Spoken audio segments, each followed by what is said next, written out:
Hey guys, welcome back to my channel Pinky की दुनिया।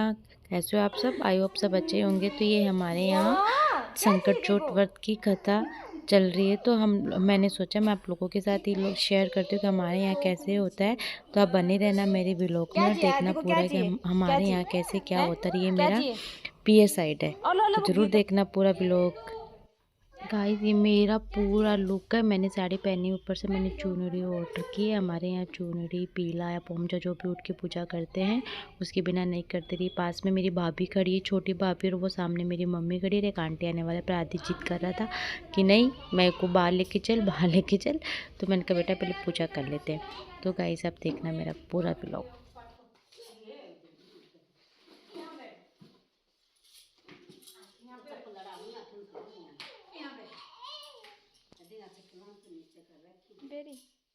वो गियर तो ले आए मम्मी ले तो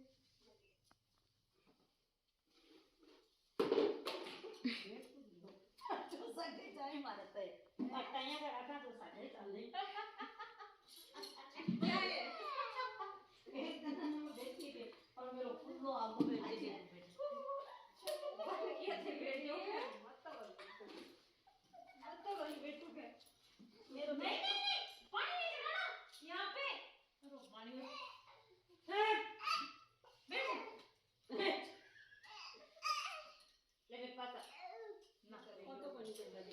मम्मी पानी के भरोसे पानी चढ़ा दे वो तो हमारे यहाँ गोबर की चौथ माथा बनाई जाती, फिर इसकी ही पूजा की जाती। तो मैंने सोचा आप लोगों को मैं दिखाऊं और बता दूं।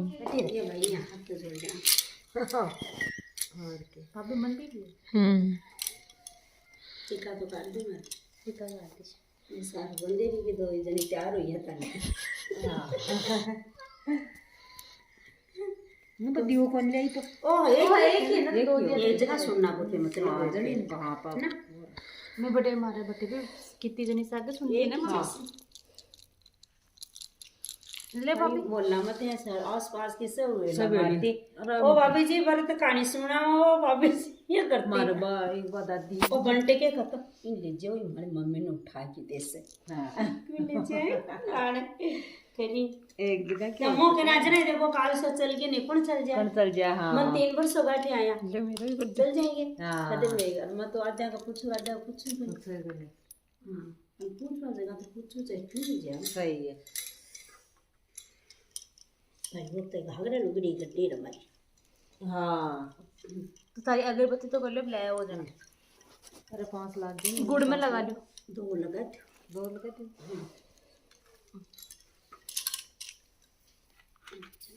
बा किताब भी वो लाया आप फोन में बाहर सुना दे और पटा दे बोल जे मैं तुम्हारे फोन में सुना करूं कई बार मार लाई छोट मेरे को छोट को फोन में डोडो ना हो ना जा हमारी बाबा ही फोन कर कदे तिलकुटा चौथ की कहानी सुना दादी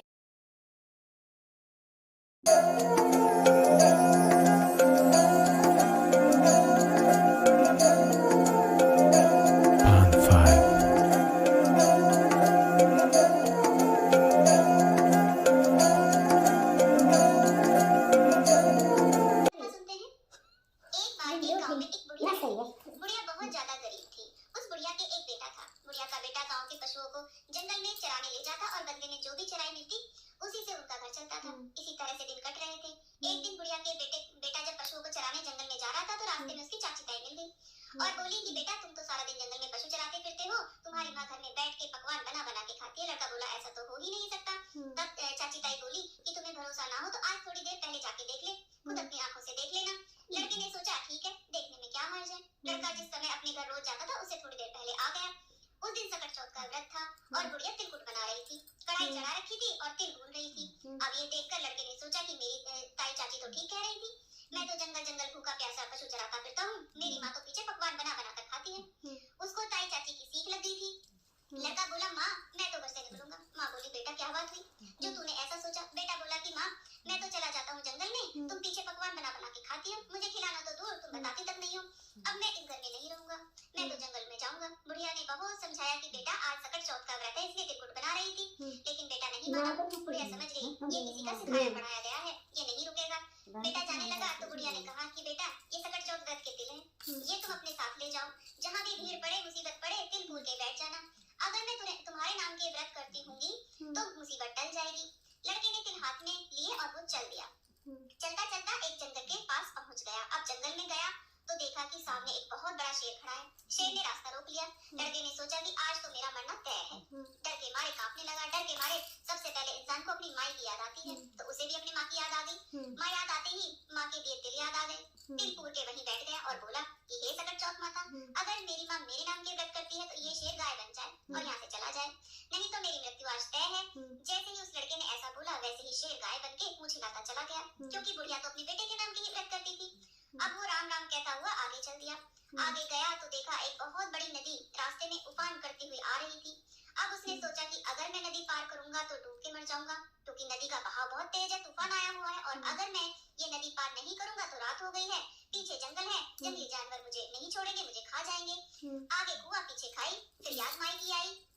अब तो तिल पूर के वो बैठ गया और बोला कि हे सकट चौक माई, अगर मेरी माँ मेरे नाम के व्रत करती थी तो ये नदी 2 हिस्सों में बट जाए और मुझे रास्ता दे देगी, नहीं तो आज तो मेरा मरना तय है।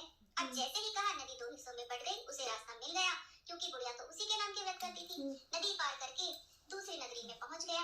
वहां देखा कि एक बुढ़िया पूड़े बनाती जाए और रोती जाए। अब उसने बुढ़िया से पूछा कि हे माई, पूड़े बना रही हो इसका मतलब कोई खुशी है, और साथ में रो रही हो तो तुम दुखी क्यों हो? ये खुशी और दुख एक साथ कैसे? अब बुढ़िया बोली कि हे बेटा, कैसे बताऊं, हमारी नगरी में हर छठे महीने आव पकता है, और आव में एक इंसान की बलि दी जाती है, उसे आव में बिठाया जाता है। हर घर से रोज एक का नंबर आता है। आज मेरे घर का नंबर है और मेरे एक ही बेटा है। आज मेरा बेटा आव में मर जाएगा, इसलिए मैं दुखी हूँ। ये सोचकर मैं रो रही हूँ, और आज मेरे बेटे का आखिरी दिन है, आखिरी बार उसके लिए भोजन बना रही हूँ, तो कुछ अच्छा बना के खिला दूं, इसलिए मैं पूड़े बना रही हूँ। अब बुढ़िया का बेटा बोला, माई अगर मैं तेरे बेटे की जगह चला जाऊं तो तू ये पूड़े मुझे खिला देगी? बुढ़िया बोली, बेटा पूड़े तो तू चाहे जितने खा ले, चाहे सारे खा ले, पर यूं कौन किसी की आई में जाता है? वो बोला, ना माई मैं चला जाऊंगा। भरपेट पूड़े खा के वो सो गया। रात को सैनिक बुलावा लेके आए। अब बुढ़िया कभी कुंडी खटकाए, कभी चिमटा बजाए, कभी बासन खड़काए, बिराने खुद को कैसे जगाए। अब आवाज सुन के लड़का उठ गया और बोला, माई आ गए? बुढ़िया बोली, हाँ बेटा आ गए। सैनिकों के साथ साथ वो चला गया, जाके आव में बैठ गया। आव में बैठ के अपने तिल पूर लिए और बोला, हे सकट चौक माता, अगर मेरी माता मेरे नाम के व्रत करती है तो इस आग से मैं नहीं जलूंगा, नहीं तो आज मेरा जलना तय है। 3 दिन हो गए। वहीं पास में ही बच्चे गिल्ली डंडा खेल रहे थे। गिल्ली जाके मटके पर लग गई। टन से आवाज आई। अब टन की आवाज सुनकर सब घबरा गए कि आग तो पूरे 6 महीने में पकता था, तीसरे दिन ही कैसे पक गया? सारी नगरी इकट्ठा हो गई। राजा को बुला लिया। राजा ने सैनिकों से कहा कि मटके उतारो। जैसे ही सैनिक मटका उतारने लगे, अंदर से आवाज आई, भाई धीरे धीरे तारो, भाई धीरे धीरे तारो। ये आवाज सुन के सैनिक तो दूर दूर भाग गए, इसमें तो कोई भूतला है। अब राजा भी तलवार निकाल के खड़े हो गए और बोले, सच सच बता कि तू कौन है? तब मटकों में से बुढ़िया का बेटा निकला। बोला, महाराज मैं कोई भूतला नहीं हूँ, ना मैं पिशाच हूँ, मैं तो एक बुढ़िया का बेटा हूँ। मेरी माँ मेरे नाम के सकट चौथ के व्रत करती थी। चाची ताई के सिखाए में आ गया और घर से निकल आया, और मेरी माँ ने ये तिल दिए थे, और माँ ने कहा था कि अगर वो मेरे नाम के व्रत करती होगी तो जो भी भीड़ पड़ेगी वो टल जाएगी। अब भाई मैं तो ये तिल पूर के बैठ जाता हूँ, जो भी मुसीबत पड़ती है वो टल जाती है। इतना सुन के रानी बोली राजा को, क्यों ना अपनी बेटी का ब्याह इससे करते हैं, इसको तो अग्नि भी नहीं जला सकी। राजा रानी ने अपनी बेटी की शादी उसके साथ कर दी। वो घर जमाई बनके महल में रहने लगा। अब तो दिन पे दिन बीतने लगे। राजा की बेटी और वो बुढ़िया का बेटा दोनों एक दिन छत पर घूम रहे थे। छत पे घूमते घूमते उसे अपने देश की याद आई। बुढ़िया का बेटा बोला कि देख, आज तो हमारे गांव की तरफ बादल छाए हैं, लगता है बहुत ज्यादा बारिश होगी। राजा की बेटी बोली, आपके भी गांव है? वो बोला, हाँ हमारे गांव भी है, घर भी है, और मेरी एक माँ भी है, सब कुछ है। तो राजा की बेटी बोली, तो फिर हम यहाँ क्यों रह रहे हैं, हम अपने घर चलेंगे। बुढ़िया का बेटा बोला कि तू अपने पिताजी से पूछ ले, अगर वो कहेंगे तो हम अपने घर चले जाएंगे। अब राजा की बेटी जाके अपने पिताजी से बोली, पिताजी पिताजी आपके जमाई अपने घर जाना चाहते हैं। राजा ने कहा, ये तो बहुत अच्छी बात है, दूर जमाई लाख जमाई, घर जमाई खाक जमाई, तुम अपने घर जाओ, कमाओ खाओ, अच्छे से अपनी गृहस्थी बसाओ, हम तो इसी में राजी हैं। राजा ने खूब अन्न धन हाथी घोड़े हीरे मोती देकर के अपनी बेटी को विदा किया। अब वो दोनों चल दिए। जब बुढ़िया का बेटा गांव के पास आ गया तो उसने एक सैनिक को भेजा कि जाके मेरी माँ को बता दो, उसके बेटा बहू आ रहे हैं। अब सैनिक गया तो देखा कि बुढ़िया तो रो रो के अंधी हो गई है। सैनिकों ने जाके कहा कि बुढ़िया तेरा बेटा और बहू आए हैं। जो बुढ़िया बोली कि हे बेटा, सारा गांव तो बोली मारे, तू भी क्यों बोली मारे? मेरा बेटा तो उसको तो सीख लग गई थी, जिससे वो घर छोड़कर चला गया। पता नहीं उसे कोई जी जिनावर खा गया होगा, पता नहीं वो जिंदा भी है कि नहीं, ना ही उसकी कोई खबर है। ना माई तुम्हारा बेटा आया है। सारा गांव इकट्ठा हो गया कि बुढ़िया का बेटा आ गया, बुढ़िया का बेटा आ गया। वो बोली कि हे सकट चौथ माता, अगर मेरा बेटा आया है तो दूध की धार सीधी इसके मूंछों पर पड़ेगी। अब उसे चमड़े की आंगी पहनाएगी। जैसे ही बुढ़िया का बेटा उसके सामने आया, आंगी फट करके दूध की धार छाती से बहकर की उसकी दाढ़ी मूंछ भीग गई। सारे गांव में रुक्का मच गया। बुढ़िया का बेटा आ गया, बुढ़िया का बेटा आ गया। सकट चौथ माता की कृपा से बुढ़िया की आंखें भी ठीक हो गई। जैसे ही बेटा सामने आया, बेटे को देखकर बुढ़िया बहुत खुश हुई। अब बेटा तो माँ के पैरों में गिर पड़ा। माँ मुझे माफ कर दो, मैं चाची ताइयों में सिखाए में आ गया था और घर से चला गया था। तुम तो मेरे ही नाम के व्रत करती थी। तुम्हारे दिए तिलों ने और सकट माता ने मेरी हर मुसीबत से रक्षा करी। बेटे बहू को देख करके बुढ़िया अपने सारे पुराने दुख भूल गई और बुढ़िया बोली, बेटा सकट चौथ माता ने मुंह तो लौटाया ही लौटाया, साथ में ब्याज भी लौटाया। अब बुढ़िया के तो ठाठ हो गए। बेटा बहू बुढ़िया की खूब सेवा में लग गए। ये सकट चौथ माता, जैसी कृपा तुमने बुढ़िया पे करी वैसी सब पे करना। कहानी कहते सुनते हुंकारा करते सब पर करना, सारे घर परिवार पर करना, हम पर भी करना।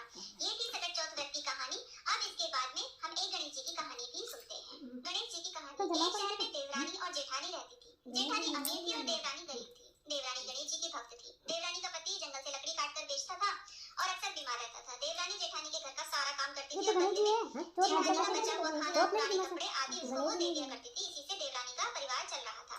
माघ महीने में देवरानी ने तिल चौथ का व्रत किया। 5 आने का तिल और गुड़ ला करके तिलकुट्टा बनाया। पूजा करके तिल चौथ की कथा सुनी और तिलकुट्टा छीके में रख दिया और सोचा कि चांद उगने पर पहले तिलकुट्टा और उसके बाद में ही कुछ खाएगी। कथा सुनकर वह जेठानी के यहाँ चली गई। खाना बनाकर जेठानी के बच्चों से खाना खाने को कहा तो बच्चे बोले माँ ने व्रत किया है और माँ भूखी है। जब माँ खाना खाएगी तब हम खाना खाएंगे। जेठ जी को खाना खाने को कहा तो जेठ जी बोले मैं अकेले नहीं खाऊंगा, जब चांद निकलेगा तभी सब खाएंगे, तभी मैं भी खाऊंगा। जेठानी ने उसे कहा कि आज तो किसी ने भी अभी तक खाना नहीं खाया है, तुम्हें कैसे खाना दे दूं? तुम सुबह सवेरे ही बचा हुआ खाना लेने आ जाना। देवरानी के घर पति बच्चे सब आ गए थे। बेटे थे कि आज तो त्योहार है इसलिए कुछ पकवान मिलेंगे, परंतु बच्चों को पता चला कि आज तो रोटी भी नहीं मिलेगी तो बच्चे रोने लगे। उसके पति को भी बहुत गुस्सा आया और कहने लगा सारा दिन काम करके भी 2 रोटी नहीं ला सकती तो काम क्यों करती है? पति ने गुस्से में आकर पत्नी को कपड़े धोने से मारा। धोबना हाथ से छूट गया तो पाटे से मारा। वह बेचारी गणेश जी को याद करती हुई रोते रोते पानी पीकर सो गई। उस दिन गणेश जी देवरानी के सपने में आए और कहने लगी कि हे धोबने मारी पाटे मारी, सो रही है जाग रही है? वह बोली कुछ सो रही हूँ कुछ जाग रही हूँ। गणेश जी बोले भूख लगी है कुछ खाने को दे। देवरानी बोली क्या दूं? मेरे घर में तो अन्न का दाना भी नहीं है। जेठानी बचा कुचा खाने को देती है, वो भी आज नहीं मिला। पूजा का बचा हुआ तिलकुट्टा छीके में पड़ा है, वही खा लो। तिलकुट्टा खाने के बाद गणेश जी बोले हे धोबने मारी पाटे मारी, निमटाई कहाँ करूं, कहाँ निपटूं? वह बोली यह पड़ा है सारा घर, जहाँ चाहे वहाँ निमट लो। फिर गणेश जी बच्चे की तरह बोले अब कहाँ पहुंचूं? नींद में मगन। अब देवरानी को बहुत गुस्सा आया, कब से तंग किए जा रहे हैं। सो बोली मेरे सर से पूछ लो और कहा कहाँ पूछोगे? सुबह जब देवरानी उठी तो ये देखकर हैरान रह गई कि पूरे घर में हीरे मोती जगमगा रहे हैं। सिर पर जहाँ विनायक ने पोछनी कर गए थे वहाँ हीरे के टीके और बिंदी जगमगा रहे थे। उस दिन देवरानी जेठानी के यहाँ काम करने नहीं गई। बड़ी देर तक राह देखने के बाद जेठानी ने बच्चों को देवरानी को बुलाने भेजा। जेठानी ने सोचा कल खाना नहीं दिया इसलिए शायद देवरानी बुरा मान गई। बच्चे बुलाने गए और बोले चाची चाची चलो, माँ ने बुलाया, सारा काम पड़ा है। देवरानी ने जवाब दिया था कि अब उसे काम की जरूरत नहीं है, अब तो उसका ही काम कोई कर दे। घर में सब भरपूर, गणेश जी की आशीष से सब कुछ है। बच्चों ने घर जाकर माँ को बताया कि चाची के घर में तो हीरे मोती जगमगा रहे हैं। जेठानी दौड़ी दौड़ी देवरानी के पास आई और पूछा कि ये सब कैसे हुआ। देवरानी ने उसके साथ जो भी हुआ वो सब कह डाला। घर लौटकर जेठानी अपने पति से बोली कि तुम मुझे धोबने और पाटे से मारो। उसका पति बोला कि भली मानस, मैंने तो कभी तुम पर हाथ भी नहीं उठाया, मैं तुम्हें धोबने से पाटे से कैसे मार सकता हूँ? वह नहीं मानी और जिद करने लगी। मजबूरन पति को उसे मारना पड़ा। उसने ढेर सारा घी डालकर चूरमा बनाया और छीके में रख दिया, सो गई। रात को चौक विनायक जी उसके सपने में आए। भूख लगी, बोला क्या खाऊं? जेठानी ने कहा गणेश जी महाराज मेरी देवरानी के यहाँ तो आपने सूखा तिलकुट्टा खाया होगा, मैंने तो झरते घी में चूरमा बना करके छीके में रखा है, फल और मेवे भी रखे हैं, जो चाहे तो खा लो। बाल स्वरूप गणेश जी बोले अब निपटू कहाँ? जेठानी बोली उसके यहाँ तो टूटी फूटी झोपड़ी थी, मेरे यहाँ तो कंचन महल बने हुए हैं, जहाँ चाहे वहाँ निपटो। फिर गणेश जी ने पूछा अब कहाँ पहुंचो? जेठानी बोले मेरे लड़क पर बड़ी सी बिंदी लगाकर पहुंच लो। धन की भूखी जेठानी जब सुबह जल्दी उठ गई तो सोचा घर में हीरे जवाहरात से भर चूक मिलेगा, पर देखा तो पूरे घर में गंदगी फैल गई है, तेज बदबू आ रही है, उसके सिर पर बहुत सी गंदगी लगी है। उसने कहा हे गणेश जी महाराज आपने यह क्या कर दिया?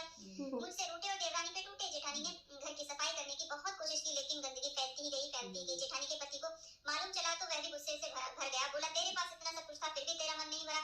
परेशान होकर चौथ के गणेश जी से मदद की विनती करने लगी। गणेश जी ने कहा देवरानी ने से जलने के कारण तूने जो किया था उसी का तुझे फल मिला है। अब तू अपने धन में से आधा धन यदि उसे दे देगी तभी सब साफ होगा। उसने आधा धन बांट दिया किंतु मोहरों की एक हांडी चूल्हे के नीचे गाड़ दी। उसने सोचा किसी को पता नहीं चलेगा और उसने उस धन को नहीं बांटा। उसने कहा हे गणेश जी अब तो ये सब निपटाओ। वे बोले पहले चूल्हे के नीचे गड़ी मोहर की हांडी सहित ताक में रखी हुई 2 सुई के भी 2 हिस्से कर दो। इस तरह गजानन ने बाल स्वरूप में आकर के सुई जैसी छोटी सी चीज का भी बंटवारा किया और अपनी माया समेटी। हे गणेश जी महाराज, जैसे आपने देवरानी पे कृपा की वैसे सब पर करना, जैसे जिठानी पर कोप किया वैसे किसी पर मत करना। कहानी कहने वाले, सुनने वाले, पुकारा भरने वाले सब पर कृपा करना। जय गणेश जी महाराज। इस तरीके से दोनों कथा सुनने के बाद में हम जल का लोटा अर्घ्य दे देते हैं और जो तिल हमने तल्लू में बांध लेते हैं और थोड़ी सी तिल हम जल के लोटे में डाल देते हैं और गणेश जी को अर्पित।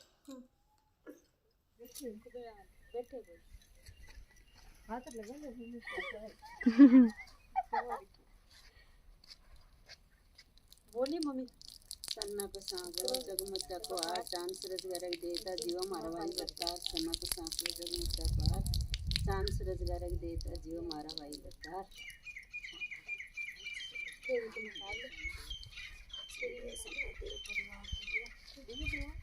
उल्टी बन गई थी ठीक है। फिर तो बरसात में गीत नहीं गाती करती थी, नहीं सुनती तो पूरा मोलो सारे आज तो मम्मी आते हैं। फिर मैं कोई चाय बनाता थी सब फिर मैं पैसा के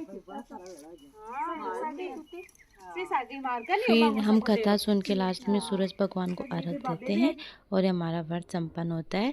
तो ये गाइस, मेरा व्लॉग अच्छा लगा हो तो इसको लाइक शेयर कमेंट ज़रूर करना और मेरे व्लॉग को बहुत सारा प्यार देना। ये मेरी लास्ट का था तो मैंने थोड़ा सा कैप्चर कर लिया घूम के। ये हमारे पूरे खेत का लुक है तो आप ज़रूर देखना। बाय।